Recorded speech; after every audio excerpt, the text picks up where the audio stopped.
petite maison, d'un petit appartement. Tout le monde est petit dans un endroit, tu te demandes. Tu ne vois pas que ta vision a un problème? Je parle à quelqu'un.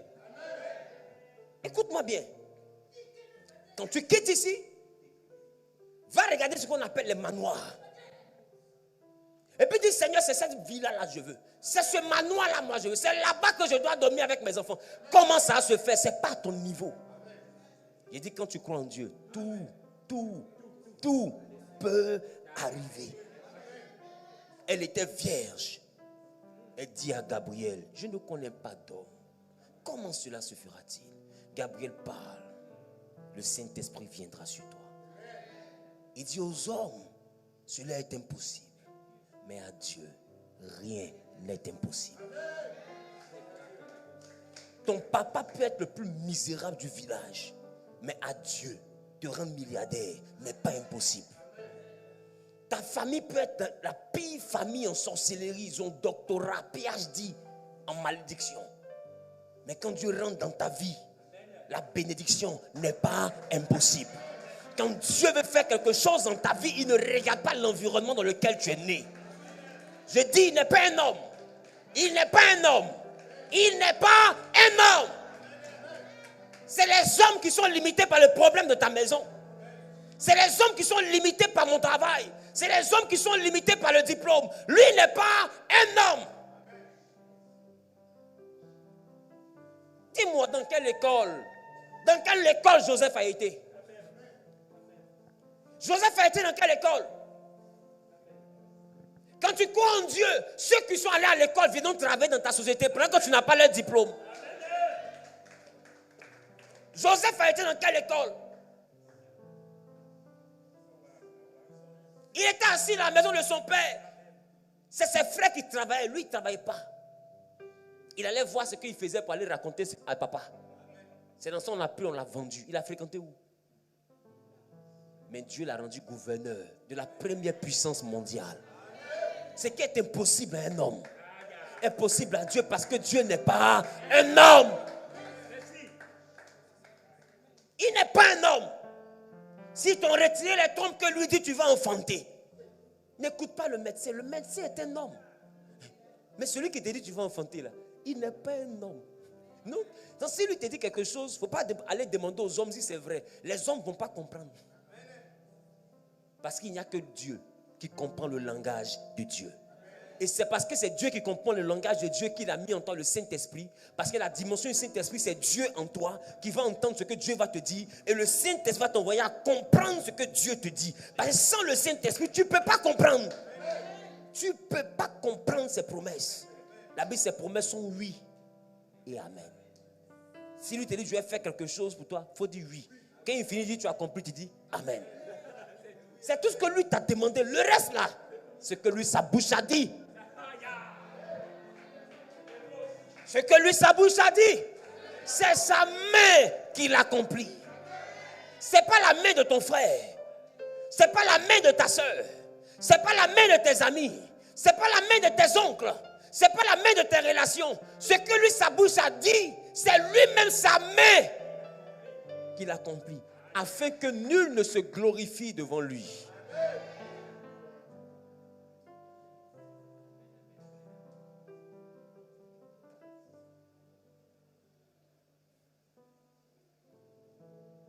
Dieu peut tout. Quand tu crois en lui,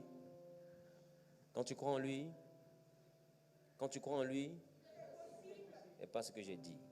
Il faut retenir cette phrase, il faut l'écrire et puis il faut la bosser par cœur. Dieu peut tout. Quand tu crois en lui, tout peut arriver. Tout. Si les gens disent c'est impossible, non, ton parent là, il a une tumeur, c'est fini pour lui. Il faut dire mon ami, tu as dit pour toi, mais Dieu peut tout. Quand tu crois en lui, tout peut arriver. Tout. Tout. Parce que Dieu n'est pas un homme. Alléluia. Je déclare, je décrète et je prophétise que le Dieu de toute espérance, le Dieu de toute possibilité, accomplisse dans la vie de quelqu'un qui met sa confiance en lui un miracle qui changera le cours de ta vie. qu'il manifeste dans ta vie une œuvre qui fera grandir ton niveau d'espérance, qui te fera grandir dans la grâce, qui te fera grandir dans la grâce, qui te fera grandir dans la grâce. Que le Dieu que je prêche te fasse grandir dans la grâce. Qui a dit Amen, je reçois, monte dans une autre dimension. Au nom de...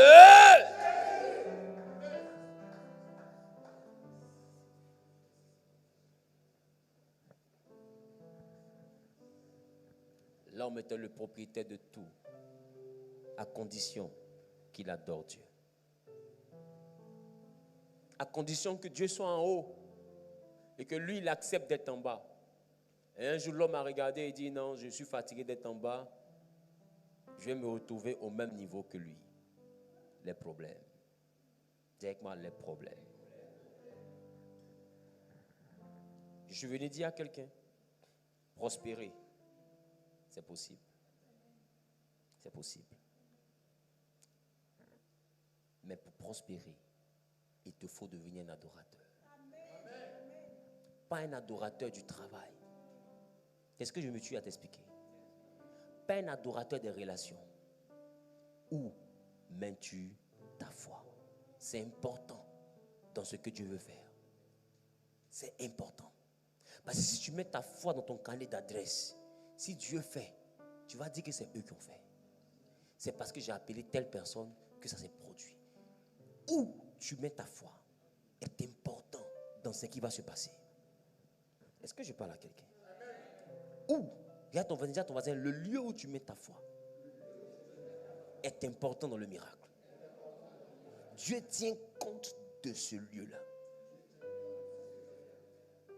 C'est pourquoi à partir d'aujourd'hui, même si quelqu'un te dit, je veux te marier,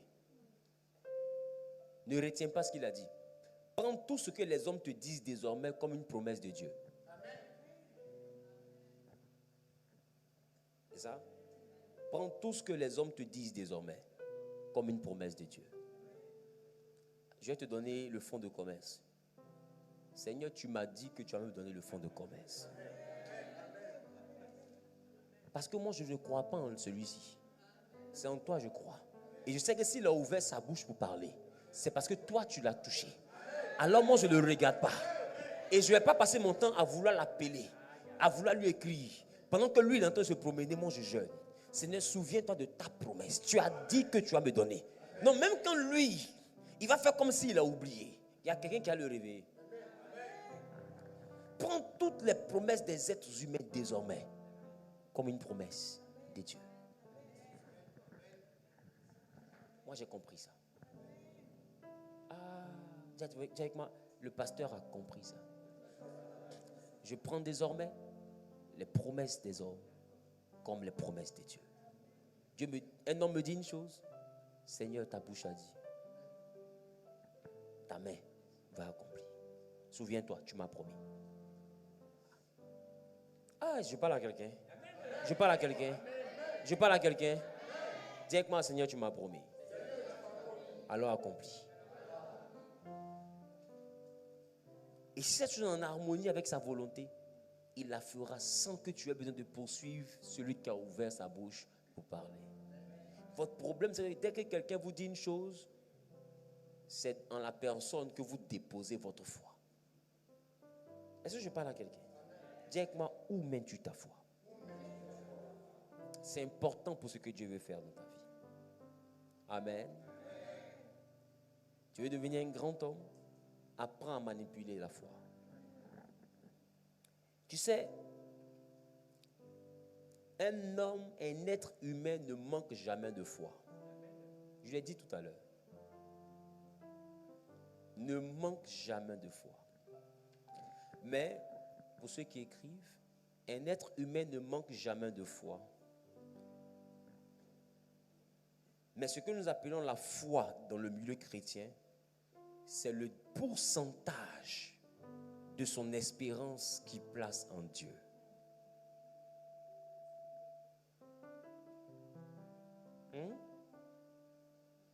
Ce que nous appelons la foi dans le milieu chrétien, c'est le pourcentage de son espérance qu'il met en Dieu. Sinon, un homme ne manque jamais de foi. Dis avec moi, never.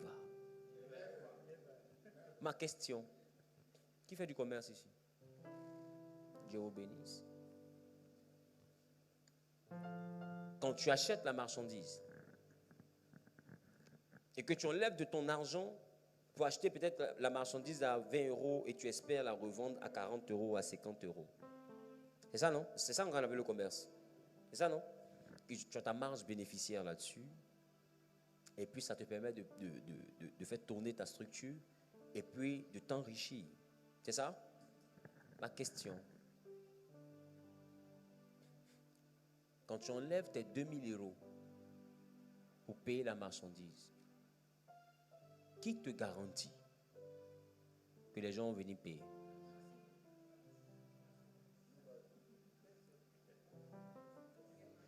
Quand des gens qui sont païens, qui ne vont même pas à l'église, qui eux-mêmes disent Dieu n'existe pas, quand ils se lèvent pour aller faire des conteneurs en Chine pour venir vendre en France, qui leur dit même que le bateau là va arriver à Paris? Ils ont foi en leur projet. L'homme ne manque jamais de foi. L'homme vit que par la foi. La foi est le seul élément qui permet à l'homme d'exister.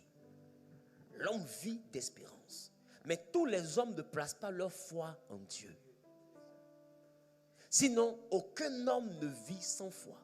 La foi est la ferme assurance des choses qu'on espère. Tu n'as pas besoin d'être chrétien pour espérer en une chose.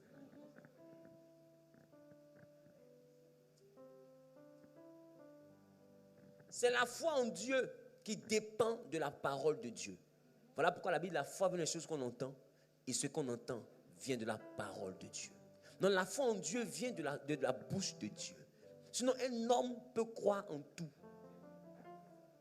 Tu peux croire en ton mari. Et qu'à cause de ton mari, tu coupes toute ta famille. Si on t'a demandé, c'est ta nouvelle famille. Tu peux couper tes parents à cause de ta femme. Et tu crois en elle. Et à cause de cette foi-là, tu peux régner même ton père et ta mère pour rester qu'avec ta femme. Parce que ta femme te suffit. Et ça pas les gens comme ça.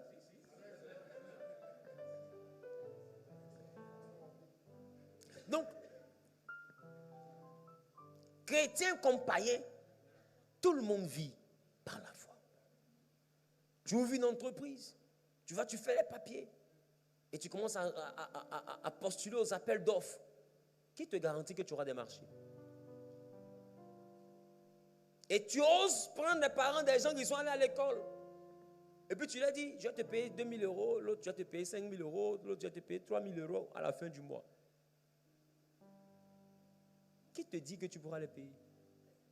Non, chacun va faire son expertise et puis vraiment on aura le truc. Non, tu deviens le père d'une grande famille. Et toutes les autres familles là comptent sur le rendement du salaire que tu vas leur donner. Mais derrière eux, derrière ceux-là, il y a enfant, il y a femme, il y a mari, il y a frère, il y a mère. Chacun attend. Donc tu vois que ton entreprise de foi va prospérer. Parce qu'à cause de ta promesse de 3000 € ou bien de 5000 €, cette femme-là croit que sa vie sera meilleure. Les enfants soupirent après qu'est-ce qu'on va manger. Leur espérance remplit le moment d'une grâce. La grâce de maman remplit l'entreprise d'une faveur. Donc chacun croit. La maman au village, elle croit en sa fille. Sa fille va lui envoyer 500 € à la fin du mois. Elle met sa confiance. Tout le monde se connecte par la foi. Chacun espère en chacun jusqu'à ce que ça monte dans l'entreprise. Et ce bloc de grâce-là se télécharge dans la structure. Imaginez-vous toute cette union de croyance. Tout le monde prie son Dieu pour que son argent arrive. Or, son argent vient de toi, du salaire que toi tu vas donner. L'homme ne vit que par la foi. L'homme ne vit que par la promesse. Le problème, c'est que l'homme ne sait pas mettre sa foi en Dieu. Quel est le pourcentage de toi, ta foi que tu as mis en Dieu? Quel pourcentage de ta foi as-tu mis en Dieu? Sinon, tu vis par la foi à 100%. Quand tu dis même à quelqu'un, demain on se voit au café ou bien au tabac. Non, j'ai rendez-vous avec Chantal demain à midi. c'est une espérance. Qui t'a dit que tu vas voir demain? Donc tu vois que c'est même pas la foi que tu as les rendez-vous. Tu donnes l'argent à quelqu'un, tes parents ne savent pas, tu lui as donné 5 millions. La semaine prochaine, je vais te rembourser. Et si tu mets en route, on ne sait même pas où ton argent est. Mais ce n'est pas la foi que tu as donné cette avance. Tout ce que nous faisons, c'est bien par la foi, les gars. Mais on a tendance à mettre notre foi dans tout ce qui nous entoure, sauf en Dieu.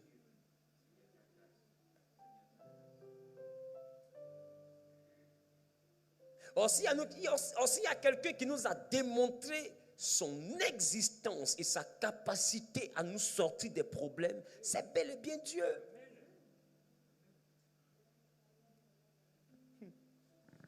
Avec moi, où mènes-tu ta foi? Aujourd'hui, pour la base, là, je veux qu'on travaille.